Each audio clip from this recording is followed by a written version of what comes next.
and president of the Gathering for Justice, which is a social justice organization founded by the legendary Harry Belafonte, who was part of the civil rights movement. Today, we're going to be training all of you and sharing some examples of direct action and know your rights.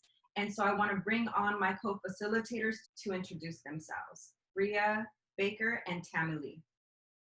Hey everyone, my name is Brea. I am a young Black woman who has been organizing with Justice League for about 5 years now, and I would consider this my political home, and I'm so honored to be talking with y'all about civil disobedience, protests, and how we engage.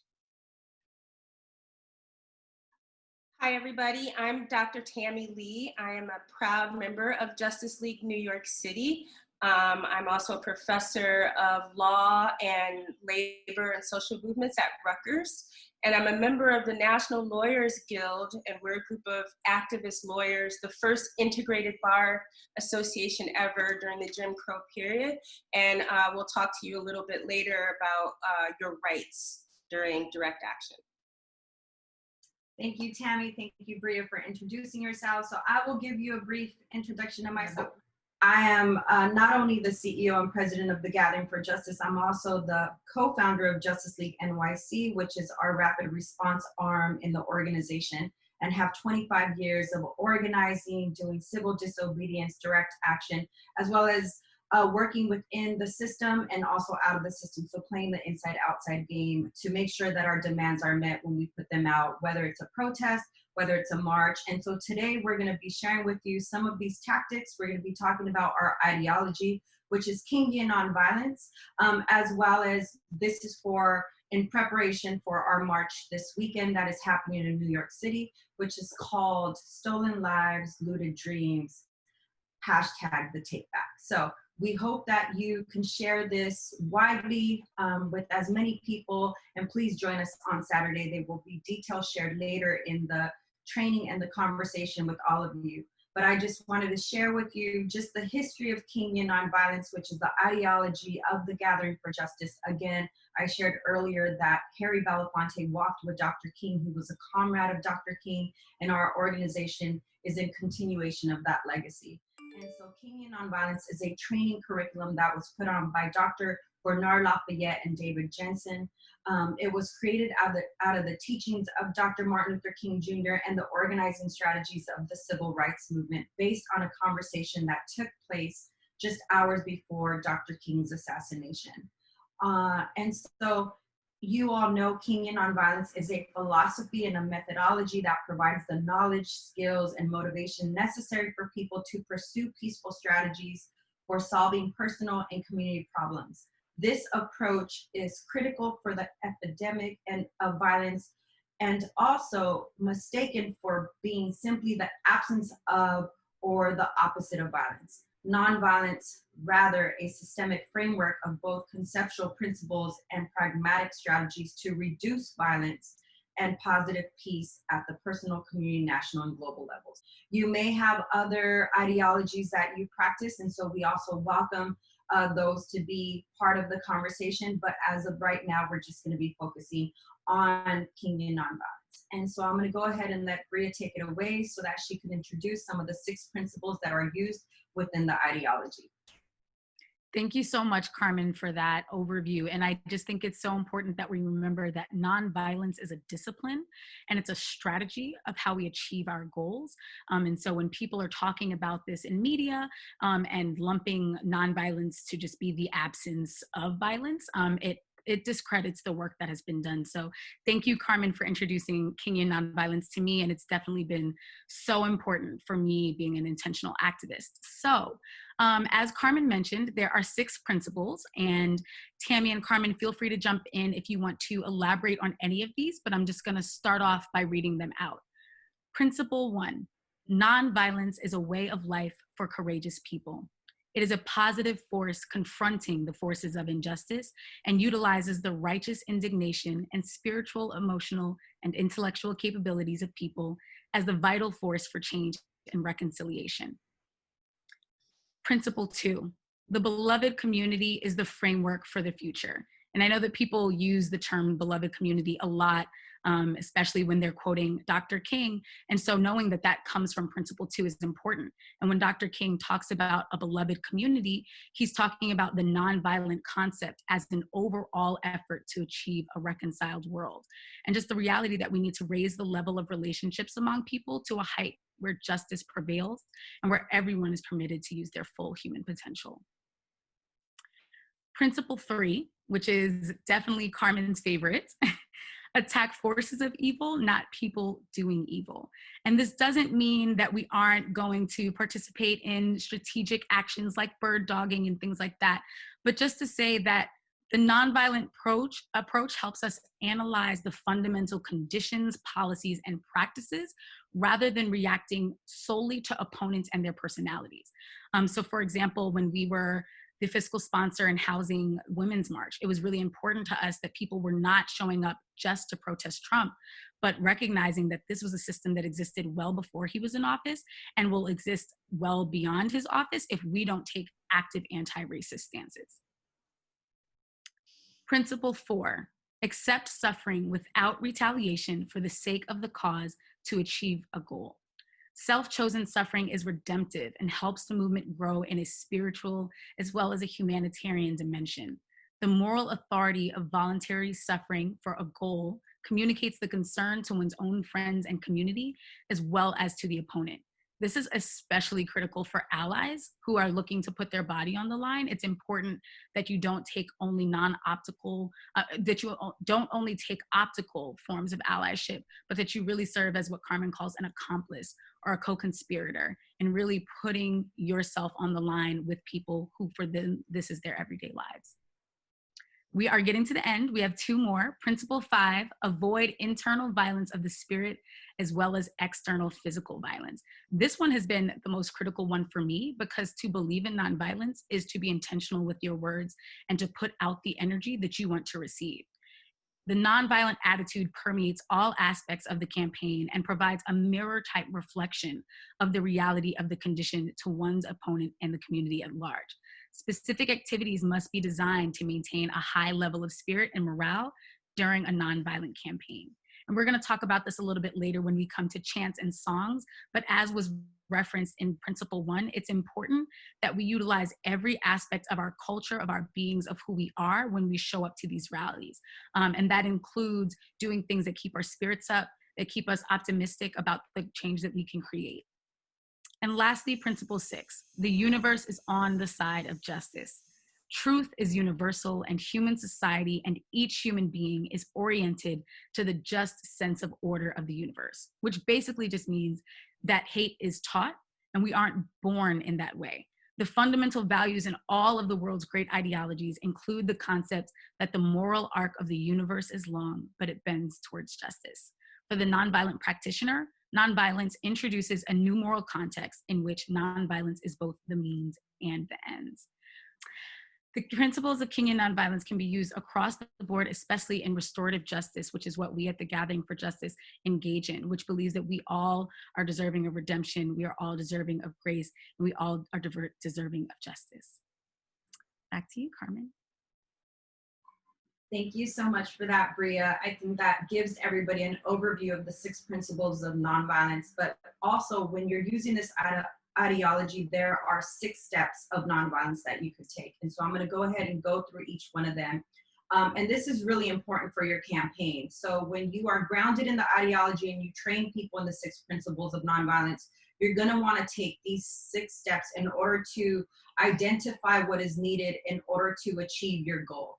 And so step 1 is information gathering. The way you determine the facts, the options for change, and the timing of pressure for raising the issue is a collective process. And so it's important to understand what you're fighting for, gathering information, understanding what the tactics are, who the targets are, what's the information that you need. So currently right now, you're seeing a lot of people talking about budgets and defunding the police. And so people needed to gather information regarding how much mayors or cities spend on policing, and then also develop a target. So who was going to be the target? Was it the city council? Was it the police department? Was it the mayor?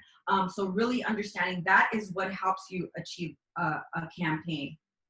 Education is the process of developing articulate leaders who are knowledgeable about the issue. But I will also say it's important to educate citizens, community members, people who are also participating in an action that you put forth. And so the way in which you could educate people is by posting on social media, ways in which people could engage, information. Like I said, there's currently information around defunding the police. So what actions could people take? What is the information that people need to know about that? As well as when you're out in a protest, how could you put demands out that educate people why they're actually out protesting or marching? Personal commitment is really key, which is step number 3. This looks at your internal and external involvement in the nonviolent campaign and preparing yourself for the long as well as the short-term action. So some of the actions that we're going to discuss later in the conversation, some have been short-term and some have been long-term. It really is about preparing yourself, making sure that you're taking care of yourself, as well as including others to potentially take on some of the tasks that you're taking. So delegation is important as well, making sure that you develop teams to allow yourself to rest. But this is about looking at your internal commitment and your external commitment. If it allows you to actually participate, especially with a lot of us that have children, I have to make sure that I rely on somebody because I may have to tap out for a little bit. But it doesn't mean that I am less committed to the cause. It just means that it involves everybody and there's a lane for everyone. Step number 4, negotiation. I know that Tami will be talking about this later on in the conversation, is the art of bringing together your views and those of your opponent to arrive at a just conclusion or clarify the unresolved issue, at which point the conflict is formalized. And so negotiation is important. Like I mentioned, information gathering, education, so putting out demands and also making sure that the opponent understands what your demands are allows for negotiation to happen between you and your opponent. Step number 5, direct action, occurs when negotiations have broken down or fail to produce a just response to the consented issues and conditions. And so, for instance, you see a lot of people out doing direct actions, taking a knee, as well as going out and protesting. So there are demands that are put out. If the opponent does not respond to that, then you go out and do direct action. As you all saw, Colin Kaepernick did a peaceful protest by doing a direct action, taking a knee. This also brings a different level of awareness depending on the type of direction that you take. So for instance, maybe people aren't necessarily aware of your campaign, have not checked their emails or just haven't received the information, but they do see you doing a direct action and making sure that the message is strong enough for people to understand why they're doing the direct action. Step number 6 is reconciliation, is the mandatory closing step of a campaign when the opponents and proponents celebrate the victory and provide joint leadership to implement the change.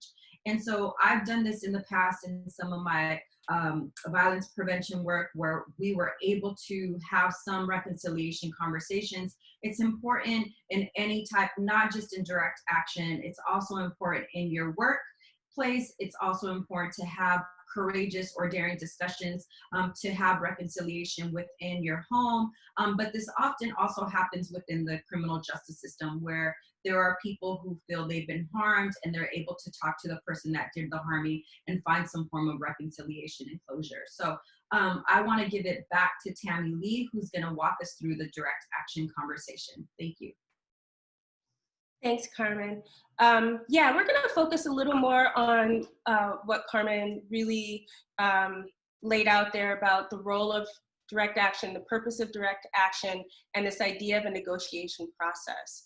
I also want to thank Carmen and Brea for giving us the history of Kingian nonviolence, because it's really important to understand what your goal is when you're going to engage in any sort of activity.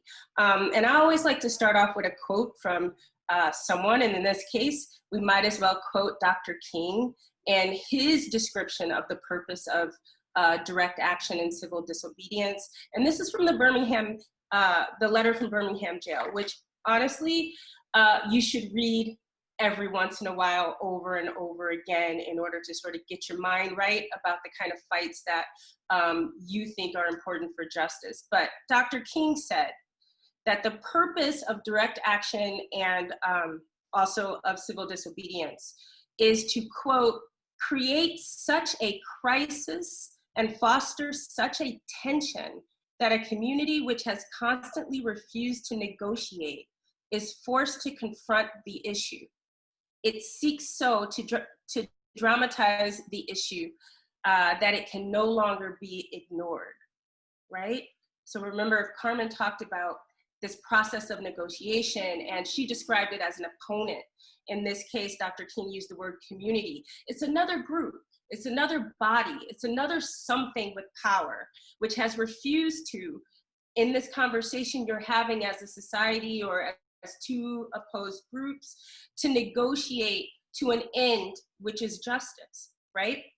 So, and I'll remind you, this is why one of the things that Brea said about the principles of Kingian nonviolence, but specifically that nonviolence is not the absence of violence, it's the presence of justice. So you're going to be engaging in direct action to bring about justice, right? And that is a nonviolent process, as the Gathering for Justice sees it in sort of the legacy of Dr. King. So who are you targeting? Who is the opponent? And listen, there are books and dissertations written about the difference between civil disobedience and direct action, also about opponents and conflict. We're not going to get totally deep into that theoretically, but we want to give you some really fundamental things you need to know before you go out in streets or wherever to engage in action for justice. And so basically, the other side, the opponent, is usually elected officials, right? It could be an employer, for instance, your boss. It could be just people, right? So in the case of talking about racial justice, it might be your white liberal friends who don't get it, right? So you're having a negotiation with people about what is justice, and they have a position and you have a position to start, okay? And so why does it work? It works because usually elected officials and corporations and people respond to public pressure. So we are taking this action to sort of engage the public, right, to help us in the negotiation process, to maybe bring whoever the opponent is back to the table so that we can continue this conversation and move people closer towards an idea of justice that we can share, right? One of the underlying ideas about the tension that Dr. King mentioned is that when you disturb the peace like this, there's obviously going to be some discomfort felt by the people who are your opposition. That discomfort is welcomed. That tension is necessary to facilitate this process of negotiation. So tension is not always physical violence, right? Tension could be a battle of ideas, right? So that's what the negotiation process is about. And also what's important about this type of confrontation, this type of conflict, is that it forces people to listen, right? So the whole time, justice was not achieved because someone wasn't hearing whatever element is missing that you are out there engaging in action for. When you engage in the action, part of the process is that it forces people to listen, right, to the issues that you are trying to resolve. In terms of the differences between direct action and civil disobedience, there's a lot of similarities in terms of consequences for you, but there are some distinct differences, and I'll just mention a couple. In terms of similarities, direct action or civil disobedience, which I'll describe in a minute, you can be arrested doing both of those things, right? I'll point out that civil disobedience is usually the point is to bring about an arrestable situation. With direct action, you are not, that is not your goal, right? You're just out there protesting, trying to bring somebody to the table to negotiate. But in the times in which we live, when you're disturbing the peace, sometimes that could lead to an arrest. And we'll talk about that a lot later when we talk about know your rights, and I'll explain any of the things that might be a little confusing there. Both direct action and civil disobedience also raise public awareness, right? If you're out in the streets in a protest or a rally or a march, you might get the news or there'll be people on the street that are seeing you, and therefore you have an opportunity to do that education about the issues that are important in the negotiation process. And both direct action and civil disobedience are symbolic, right? There's a reason we go out and march and protest. There's a symbolism that is tied to the history of really important social movements in the US experiment of democracy that it brings back into this space, right? So if we have a march to take back stolen lives, that mirrors a march of Dr. King, right? A march on Washington. That is part of a proud history that you bring back into the space whenever you engage in these types of activities. So what are the big differences that I want you to know? So civil disobedience, right? That occurs when you intentionally break a law, right? In order to create a situation where the state would have to arrest you.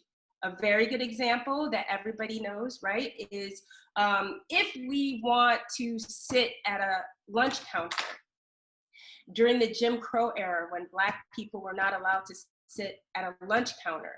To sit at that counter when the law says you cannot is to intentionally break that law, right? That puts the people we want to negotiate with, the government, right, in a position to say, they're breaking the law, perhaps we should arrest them. And once that arrest is made, right, it allows us to negotiate about the rights for which we're protesting, right?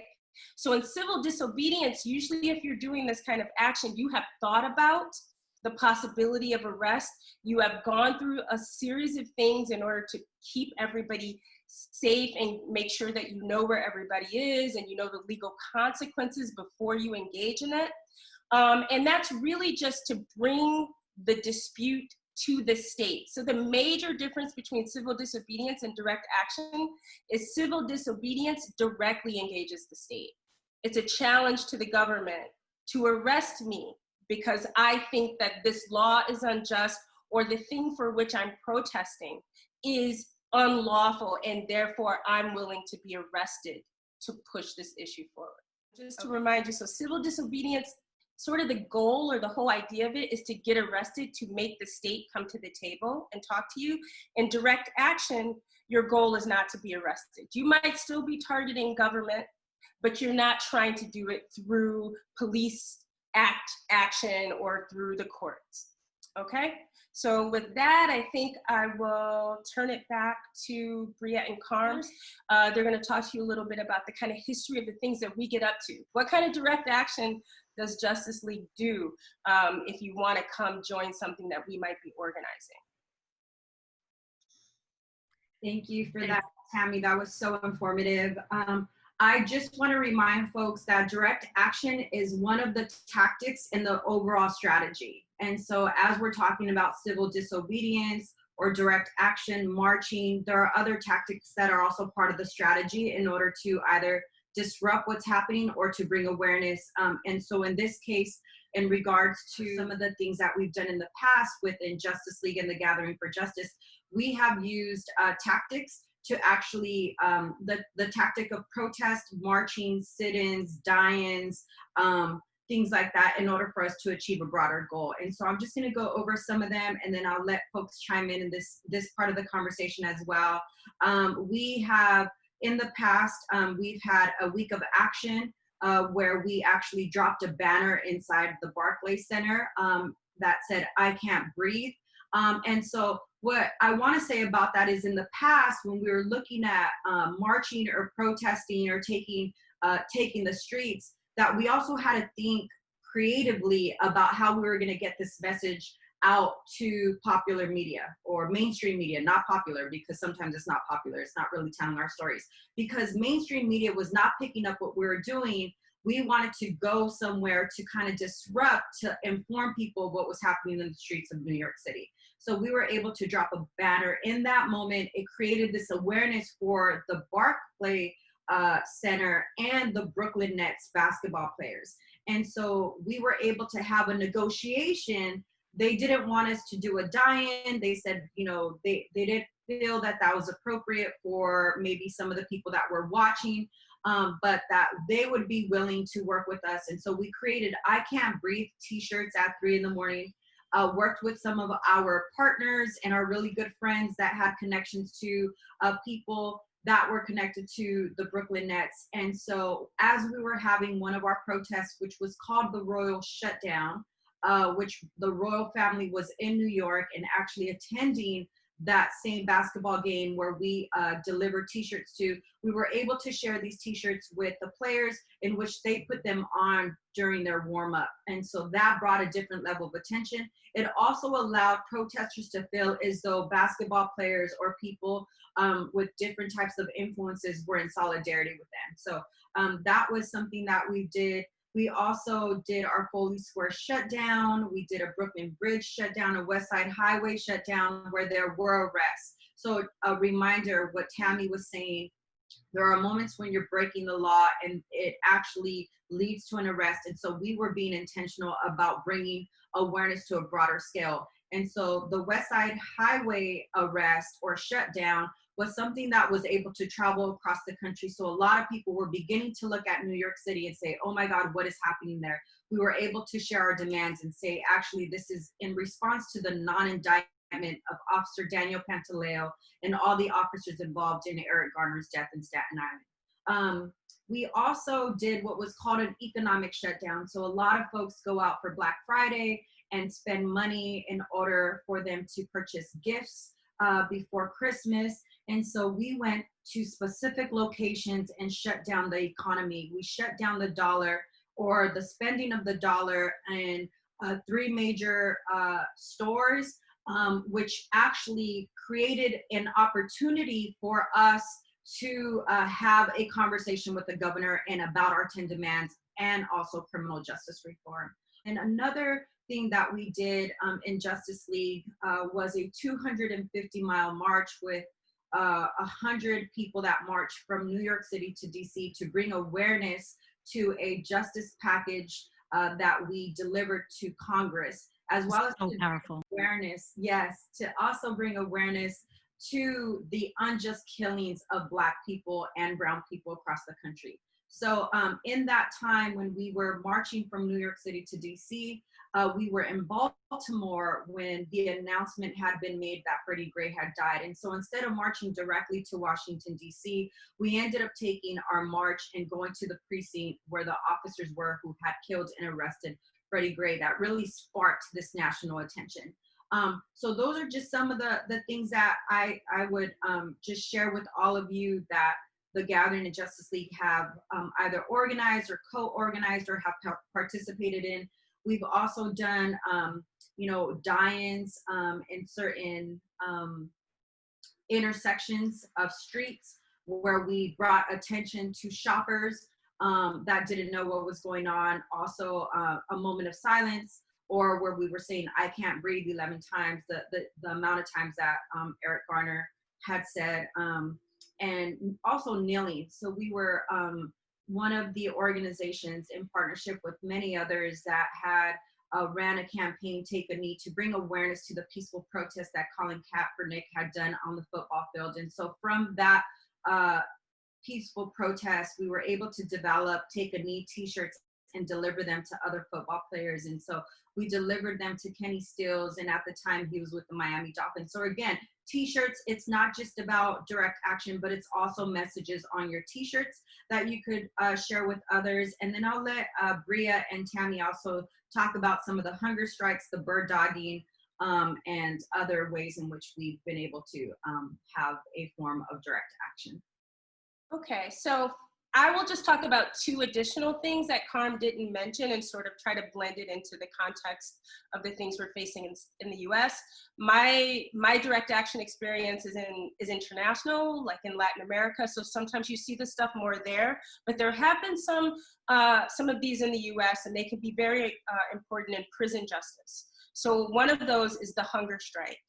And typically that involves prisoners in the case that I've had in Guantanamo Bay, who go on hunger strike, and that forces the people who are holding them to either watch a person die or to come and get into the negotiation process about the justice that needs to occur there. Okay, it's a very dangerous tactic, but it can be very effective.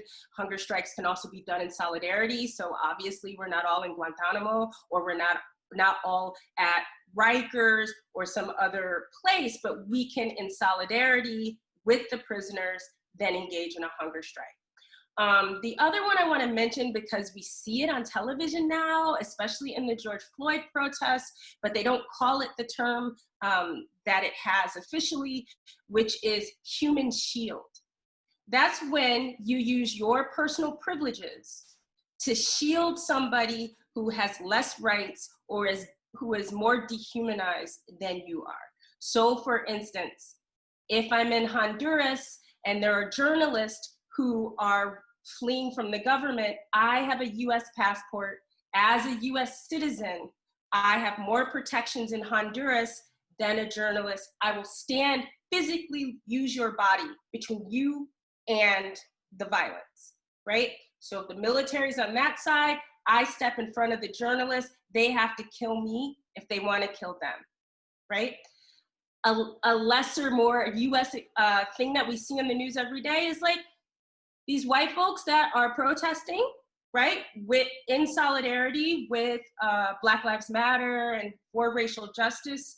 When the police get violent and white people form a barrier, the idea is that they need to use their privilege to stand in front of Black people who are suffering a disproportionate and more violent, right, relationship with the police, right? So human shield is very dangerous work, very high possibility of harm, but it also can be very effective if those privileges are very stark, right? So those are two, and I'll kick it to Brea for a couple more. Yeah, those are such great ones. I would also mention Carmen referenced bird dogging, and that's something that we definitely engage in, which is when you basically hold your electeds accountable, especially those who like to ignore demands that you put out or don't really bring you to the table. And it's just sort of reminding them of who holds the power. And there are a few ways that you can engage in bird dogging. I think typically across history, it's been more in person, with sort of like catching an elected or someone who is a stakeholder and in a position of power, walking out of a meeting, walking out of the office, et cetera, just catching them sort of when they're off guard, talking to them about the issues and putting them sort of on the line right then and there to either commit or to say something that you can then use to really leverage against them and towards the campaign. Just Justice League engages in this in quite a few ways. We're big on Twitter town halls where we can @, people and encourage other folks using hashtags to engage in the same. And social media has been a great equalizer in being able to push for accountability from elected officials. Also letter writing, phone banking, and just telethons and different things in that nature. But it's important, again, going back to some of the things that Carmen mentioned about the principles and steps of Kingian nonviolence, that you're really strategic about who you are bird dogging and who you are choosing as those targets, making sure that they actually have the power to either make an immediate change on that part, or that they are in close relationship with people who can.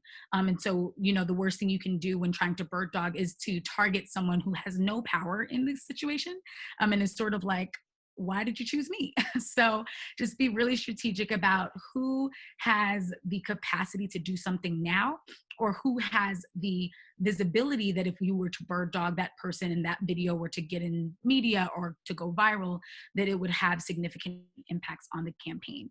And then lastly, I would just mention divestment. You know, definitely, especially now, folks are talking a lot about defund police, and divestment campaigns can be so powerful. And what I love about them is that different local people can use them towards different local targets. So I engaged a lot in divestment campaigns when I was a student activist, and it's actually one of the most powerful tools that student activists have, especially for those who are going to private schools, whether that's high school, college, or lower.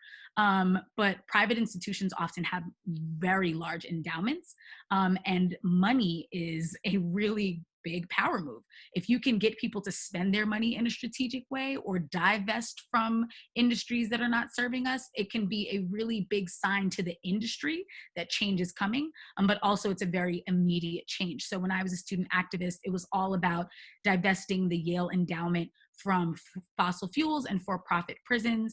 A lot of folks are talking about divesting from police, reinvesting in community services, but it's really powerful to do your due diligence, research what are local budgets, how are they being spent, and what can we be advocating to be shifted towards community. Thanks, Brea. One last quick one, Carm, that it reminded me when you started talking about economic shutdown. The labor union strike, or the labor strike, right? So that is also something where we just had the Amazon essential workers, right? Who felt like they weren't getting their PPE, they weren't being given time off for COVID-19, and they announced a work stoppage, a strike. And when we saw that, they also called for us, right, to do an economic shutdown. Do not cross the picket line, people who don't work here. Don't buy anything from Amazon today, because together we influence the power that the workers have in order to force Amazon to negotiate for better working conditions. So the labor strike is an old one. That's an old type of direct action, but it can be very, very powerful when strategic and when engaged in solidarity with other groups. So I just want to thank you for sharing all that information. I think it's really valuable information. And so one of the things that we want to share with all of you now is we want to share with you the different roles within direct action. And so this is not to discourage you, because again, there are so many roles. You could do this either ad hoc or you could do this really planned out. And so this is more, you know, the fact that we've been doing this for a long time. And so I'm going to share with some of you, or I'm going to share with all of you some of the roles that we've identified even for Fridays, Saturdays. Cut. Okay, go. So I'm going to be sharing with all of you some of the roles and responsibilities of people who put together protests or put together marches. And so this is not to discourage any of you from organizing a protest or a march, a civil disobedience, or a direct action. These are items that we think about, especially because we've done this for so many times, and it doesn't always go the way in which we want it to. So we had a protest about a week ago, and there was a lot of tension in the community, rightfully so, because of what's going on right now. And so we had to kind of navigate and switch things up. But I'm just going to be identifying some of these things. These have been identified for this weekend's march, and I hope this helps you out. And so we've identified action co-leads. So these are people who are going to be helping folks march. They're going to be the ones responsible to let folks know where they're supposed to be going. We've also identified chant co-leads. It's always important. We're going to be talking about chants. We have some pretty cool chants that we have developed within our Justice League family. A protest about a week ago, and there was a lot of tension in the community, rightfully so, because of what's going on right now. And so we had to kind of navigate and switch things up. But I'm just going to be identifying some of these things. These have been identified for this weekend's march, and I hope this helps you out. And so we've identified action co-leads. So these are people who are going to be helping folks march. They're going to be the ones responsible to let folks know where they're supposed to be going. We've also identified chant co-leads. It's always important. We're going to be talking about chants. We have some pretty cool chants that we have developed within our Justice League family. We also have comms, because again, it's important for there to be a message. What do you want to convey to the world? Why are you protesting? Why are you marching? You want to make sure that if you have a set of demands, you have a person specifically, either 1, 2, or 3 spokespeople that can actually share and articulate your demands. This was part of the 6 steps of nonviolence. You want to have a media person, a media liaison, somebody who can actually gather media folks to make sure that your message is getting out. We also talked about, jail support. Tami shared with all of you, civil disobedience sometimes leads or often leads to being arrested. And so making sure that there's jail support, legal observers, and also documentation. What does it look like to actually document the work that you're doing? So if you don't have somebody, all of us have an iPhone or some type of video or photography on our phone, so we could actually use our own phones. And for this March, we're going to be having marshals. That's going to be another training that's happening until Saturday. And so we want to make sure that people know that they can actually have somebody to guide them. Oftentimes people we don't know what we're doing. We don't know what's happening. Could you guide us? And so those marshals will be available. A person who before action happens, there are things that happen in preparation of an action. And so we are always appreciative of our graphic designers who put up the memes and those that are posting on our social media to get the word out. There's people who write the emails so that we could identify partners. There's a lot that happens. There's a person that also takes down everybody's information, making sure that we have people's date of birth, people's full name, an address or emergency contact for them just in case they get arrested. So these are just some of the roles that we've identified within our team and some of the direct actions as well as the marches that we've done in the past. But there are many roles. In our March to Justice, we had a van that followed us, or a big RV with nurses, to make sure those folks that needed support were able to access help. We've also had people who were liaisons between the police, just in case there was some form of escalation, that they were able to make sure that the people that did not want to get arrested were not arrested. So there are different roles within direct action. I'm sure my colleagues here could identify other roles, but I think really what we try to have in the streets is a place for people to come together to be in solidarity around their righteous anger, as well as their pain, as well as their fear, and direct them towards something. And oftentimes, some of the chants that we come up with, which we will share later, are also off the cuff. This is just in the moment of feeling, or we follow somebody who's got a really good chant or a song. And so we're also really grateful of some of our partners, like the Peace Poets that come out and sing with us, or just people who come and share their talents. But yeah, I want to open it up to Tami and Brea in case you want to add something around the roles and different things. Yeah, no, I think you hit it right on the head, Carmen. In Justice League, we really believe that there's a lane for everyone, and you don't need to try and have an activism approach that's like someone else's, because there are so many ways that you can leverage your natural gifts and access towards the movement. So, and I'm going to pass it off to our brilliant labor and legal enthusiast, Tami, to take it away. Legal enthusiast is a bit much. But so what I'm going to take you through right now is what we call Know Your Rights. But let me just start with first I should tell you, this is for informational purposes only. This is by no way legal advice. I have to tell you that because I am a lawyer. And so this is not legal advice, but it's information, right, that you should know about your rights to protest. And so the first thing I want to say is that your right to peaceful protest, and that includes civil disobedience, That's a peaceful protest. Your right to peaceful protest is a constitutional right, so you can engage in direct action, right? It's very important to understand that during times like this, when there's curfews and states of emergencies, those are typically ways in which the state tries to infringe upon your right to engage in peaceful protest, but your right still remains. Sometimes the rules might be a little bit different, and I'll talk about a little bit about that, but you have a right to engage in direct action and civil disobedience. And that's grounded in the Constitution of the United States. Off the top, I want to give you two organizations that Justice League has worked with closely. One of them I'm a member of.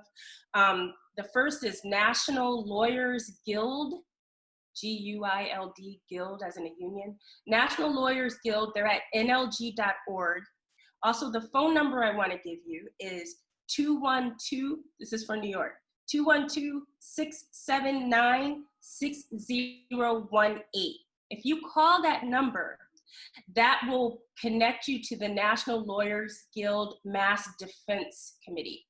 What they do is they send out usually what they call legal observers. You can see these people all the time. They're at all kinds of protests. They have lime green, fluorescent green hats. We actually call them the green hats. And they are not part of your protest.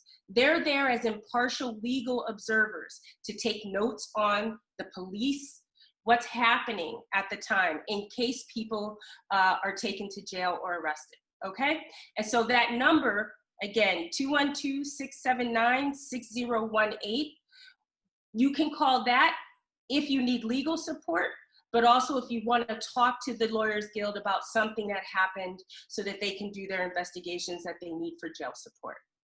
The other organization is called Good Call, and that's who we recommend you call for jail support. One thing you might want to do, and I always do when I go to direct action, is have a Sharpie where you can write these numbers on your arm in case you get separated from your partners or your group, or in case you get detained or arrested by police.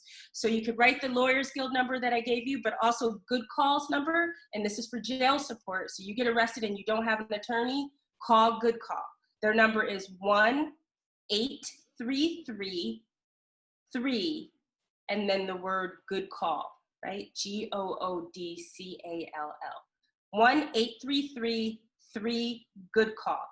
So if you get arrested and you need a lawyer, call Good Call and they will get someone to help you if you don't have your own lawyer, okay? You want to write those numbers somewhere before you engage in the direct action so that if things get crazy, you have those, you know who to call. Also, we talked about a buddy system. So you should have 1 or 2 people, however many people that you're going to go to the protest with. It's a good idea for you to give them your contact information in case you're arrested, right? So if I'm marching with Carmen, I'm gonna tell Carmen, here's my date of birth and my legal name.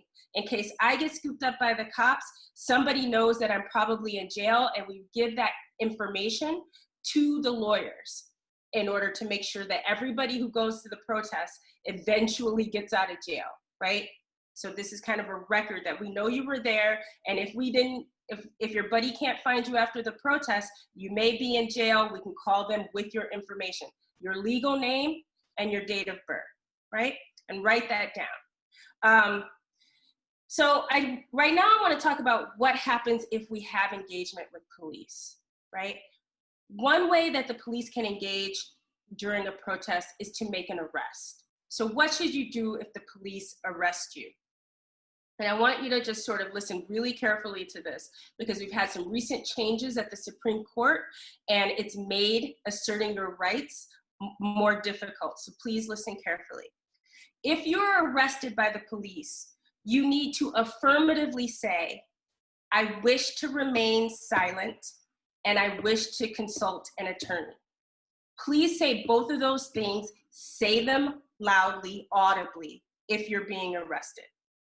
And then once you say, I want the right to remain silent, zip it. Stay silent. Don't say anything after that, I don't care if the police are asking you more and more questions. Don't answer any questions. None. Silent. Silent means silent. Okay? So again, I wish to remain silent. I want to consult an attorney. You say that even if you don't have an attorney, because what you're going to do, you're going to call Good Call, or you're going to call the Lawyers Guild, right? That's going to be your attorney. Okay.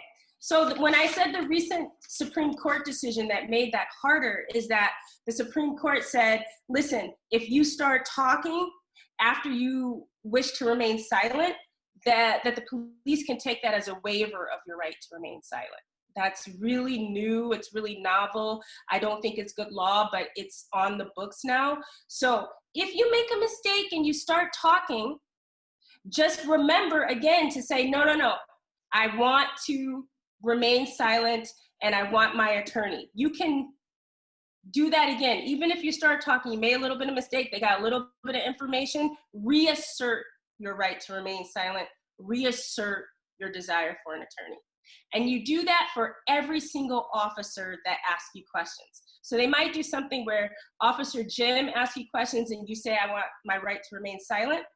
But then Officer Bob comes up and asks you questions. You say it to Bob as well. Okay? Very, very important. Okay, so that's if you get arrested. What do you do if the police don't say you're under arrest, but you also feel like you're not free to go, right? What we call that is you're being detained, right? So the police say you're not under arrest, but they also say you're not free to go, right? So what do you do in that situation? First, you should ask the police, am I free to go? And if they say yes, then consider going. Consider walking away, right? Because you've not been arrested. You've asked the officer, are you free to go? They say yes, go, right? They may decide that they've got reasonable cause that you might be armed or dangerous, and then they want to do a pat down. They're allowed to do a pat down if they have this reasonable belief. We'll question all that later. Don't get in a fight with the cops, right? But do say, as soon as they start to pat you down or they go for your backpack or any of your property, say verbally, I do not consent to a search. Don't worry about if the police keeps doing it, even though you say no, just make sure you assert that you do not consent to a search of your property or of your body. Okay? So that's the difference between an arrest. The cops actually say you're arrested, right? We want a right to remain silent and you want an attorney. If you're being detained, you say, I do not consent to this search, okay? So what about if you're just at a protest, and we've seen images of this on TV, unfortunately, the police mistreat you. They engage in violence. They don't arrest you or detain you, but they hit you with a baton or something else. This is where that Sharpie comes in, right? Because when a police officer mistreats you, you have a right to ask the officer for their name and their badge number and any other identifying information like the patrol car number or whatever, right, if that's available. But you definitely want to try to get the name. Sometimes it's written on their uniform or on their helmets, but you want the name of the officer and their badge number. And write that down if at all possible, right? And then if you're injured, of course, you need to get medical attention, but make sure you take photos of any injuries as soon as possible, right? Okay. Now just a couple of things that are special, but I think I should just mention in this training. For undocumented folks, if you're undocumented or you've got our undocumented folks that are in solidarity and are going to join the march, if they are confronted by police, they do not have to answer any questions about their immigration history. And in fact, if you do, it can be very dangerous for them in terms of, we've seen a lot of collaboration between ICE and the police, and we don't want to get people in a situation in which they might be deported. Also, if you have chosen to engage in a civil disobedience, you should always think about telling your undocumented folks, once it looks like the arrest is going to happen, You're planning to be arrested. It looks like it's going to happen. You have to know a time when you tell anybody with prior convictions or anyone undocumented that they should leave the protest before the arrest. Okay? Because otherwise things will get really, really, really difficult. Minors who are at the protest also have the right to remain silent, and they should assert that right. So tell your kids, say, I have a right to remain silent, and I want to speak to an attorney. Okay? And different states, depending on where you are, different local jurisdictions, there are certain rules for minors about releasing minors, and in many states, it requires them to be released to a parent or guardian. Okay, so just be prepared. Look up wherever you are. If you're in Philly, or if you're in New York, look up the policy for the arrest of minors and the detention of minors. And the last thing, which is really important, you have a right, an absolute right to record police and to film police, and you should do so. If you see something that looks like police misconduct happening, you should definitely film and record the police, right? It's an absolute right. They're gonna try to knock your phone out of your hand. They're gonna try to tell you you can't do it, but it's not true. You have an absolute right to film the police and to record them engaged in any conduct against citizens. And I think that's it. Carmen, unless you have some things you wanna ask me that I might add. No, that actually was really great. Thank you so much. I'm sure people will have questions, so we welcome that when we post this training and conversation with all of you. And so we're going to be closing it up now. I hope that this was all informative for you. Please reach out to us. We often have meetings and we have trainings, and also we do protest marches, we do all these different things in the community. But I wanted to close this out with some of the chants that we share on the streets. And so this is not all of them that we have on the streets, but these are just some that just kind of stood out to me. So obviously, no justice, no peace. No justice. No peace. Yes. If we don't get it, shut it down. If we don't get it, shut it down. If we don't get it, shut it down. Yes, yes.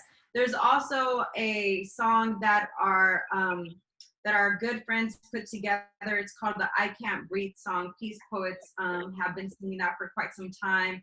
And then there's like, you know, turn up, don't turn down. We do this for Michael Brown or Eric Garner, Sandra Bland, Maya Hall. And so those are just some of the chants that we have. If you have any creative chants, go ahead and share them with us on our comments. We would love to hear them, or tag us as well. We thank you for joining us for these conversations around direct action, our ideology, know your rights, different roles, as well as our chants. We could go to @NY Justice League on Twitter and Instagram, as well as @Gather4Justice on Twitter and Instagram. Go to our website, www.gatheringforjustice.org. Thank you very much.